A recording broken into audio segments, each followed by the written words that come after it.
Hello, reckoners of the internet. There's a time that I thought this was the beginning of Buffalo punk music. Turns out I was wrong. Let's talk about it.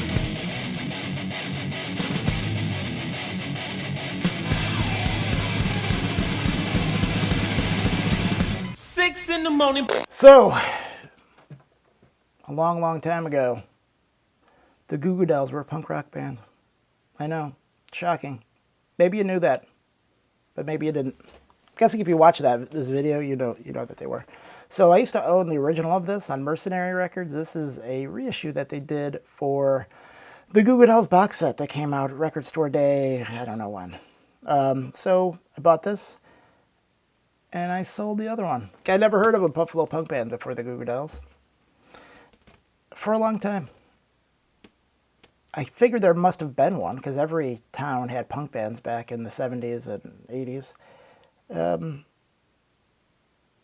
And the way I found out about it was I used to own a record store, and this record came into my shop with a big collection of classic rock.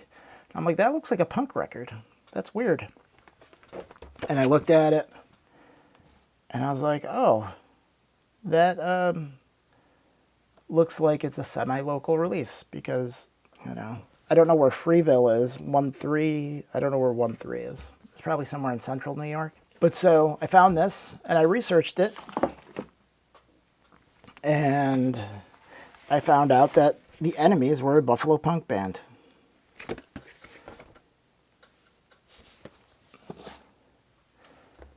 And that became an obsession of mine, a quest to find early Buffalo punk records. This is their first record. This is a 45 called No Reason and Secret Agent Man. Very DIY.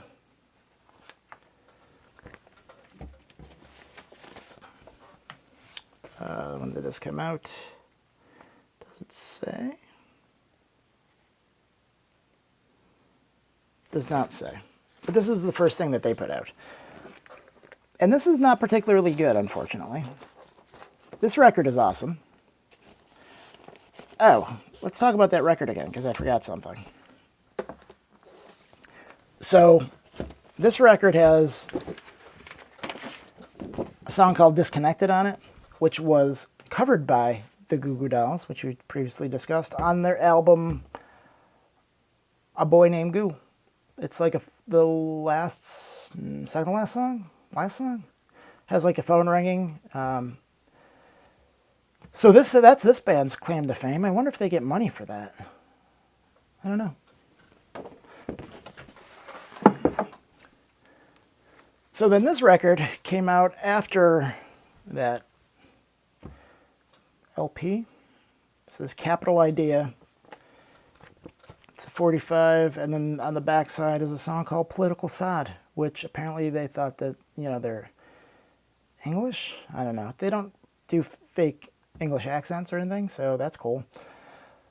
This came out in 81. The song Capital Idea is actually really good. On Top of the World Records. So that was the first band that I was aware of. The second band that I was made aware of was this band called The Jumpers. This is their first 7-inch. 1978.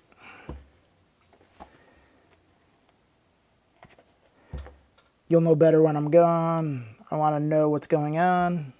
This band still plays from time. So do the Enemies. These bands, every couple of years, they'll play shows in Buffalo. So that's pretty cool. I've never actually gone.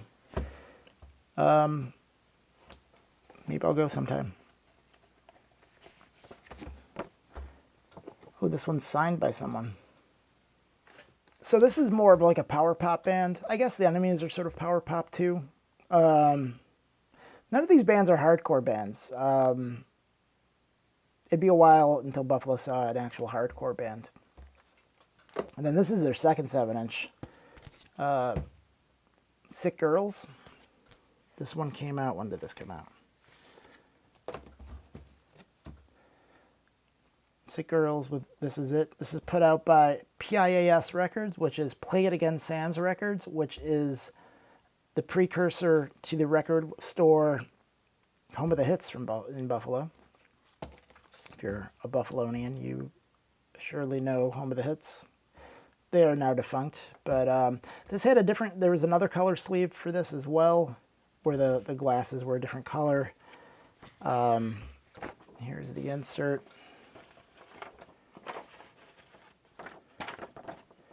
When Home of the Hits went out of business, they had a bunch of they found a bunch of these, and they were just selling this with the insert. I bought a bunch of them. I don't have them anymore. I must have sold them.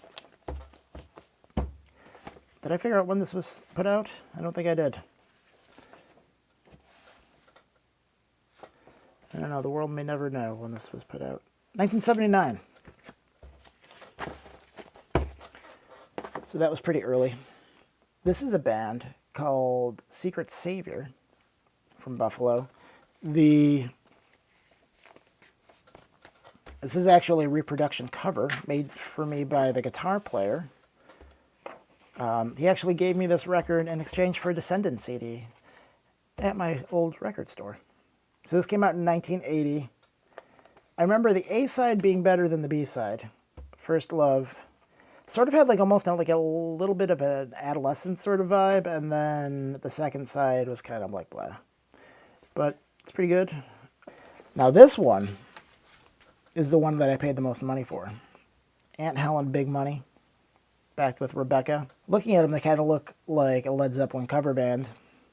Although this guy looks kind of punk. The rest of them just kind of look, maybe that guy has a pretty punk rock looking, you see that? The skull belt buckle, that's pretty cool. As you can see, I paid $85 for this. I got this off of Gem. Does anyone remember the website Gem? Gemm. It was Discogs before Discogs was a thing. So Gem was a magazine where you could buy records, and then it became a website where you could buy records.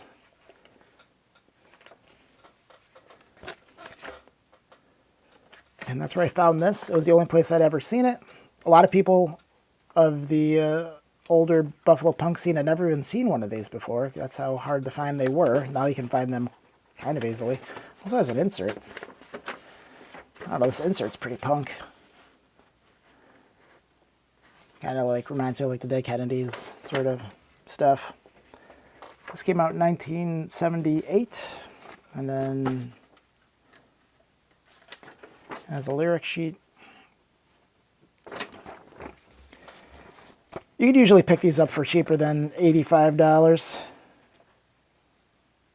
According to this, it says 500 pressed. I don't know if that's true. All right. This one's pretty common. The Vores Love Canal. This band was pretty interesting. So they did sort of a thing that sounded like Flipper or Minutemen or No Means No, like way before those bands were around. So if you don't know what Love Canal is, Love Canal was a place in Niagara Falls. Niagara Falls is like, I don't know, half hour from Buffalo. That, should we go into the whole story? The whole story is that it was a plot of land that was owned by a chemical company that had dumped chemicals into the land and buried it.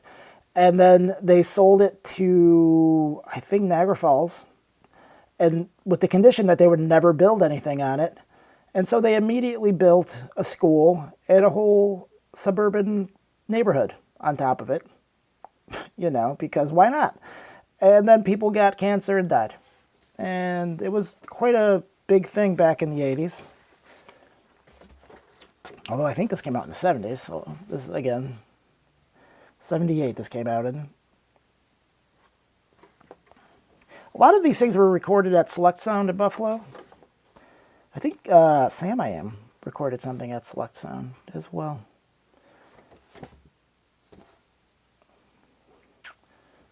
So that's cool. This might be like the first 7-inch EP out of these Buffalo bands. Then they put out a second 7-inch. This one's more common than that one. This one's also less good than that one. This one's more sort of like less interesting new wave. This came out in 1980.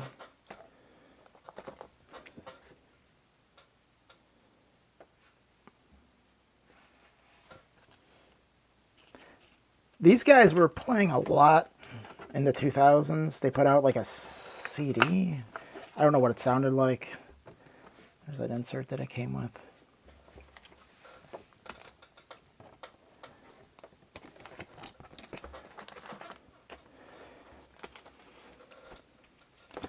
The Toys, Living Fast.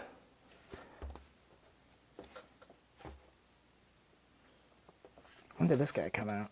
This guy does not fit in the sleeves. This one is, again, in that sort of power pop vein. 1980. Most of these are probably available on YouTube to see what they sound like. I bet. I think. Maybe. I don't know.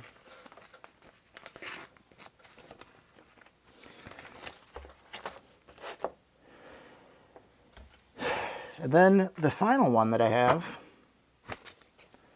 the Femmes Go to a Party. Now, this is a reissue from Drag City from 13 years ago now. Drag City reissued that, which is weird to me. This came out in 1982. It's like real snotty sounding punk. So the singer from that band did a lot of stuff in the 80s, one of which was this Electroman band.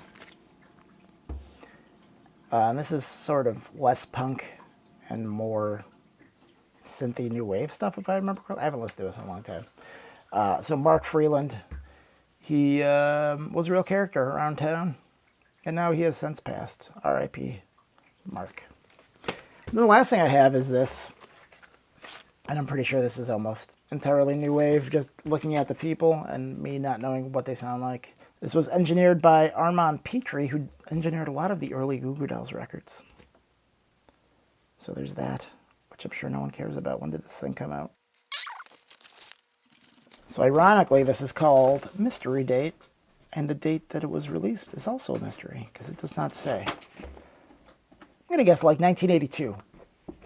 I could probably look on Discogs and provide that information.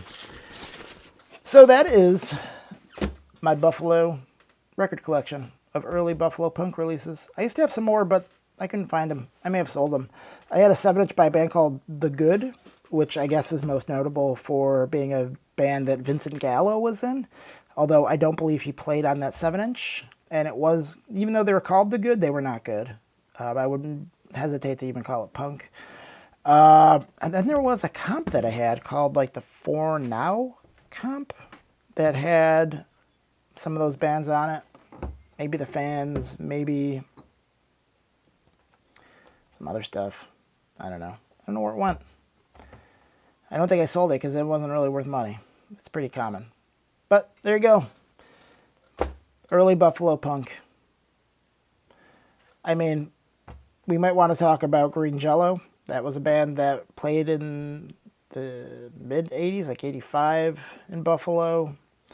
And then there was another hardcore band whose name escapes me right now. Oh, Tension. I don't have their record. That record goes for money. They still play. I can't imagine they're good, but what do I know? Haven't seen them. So yeah, there we go. Buffalo punk.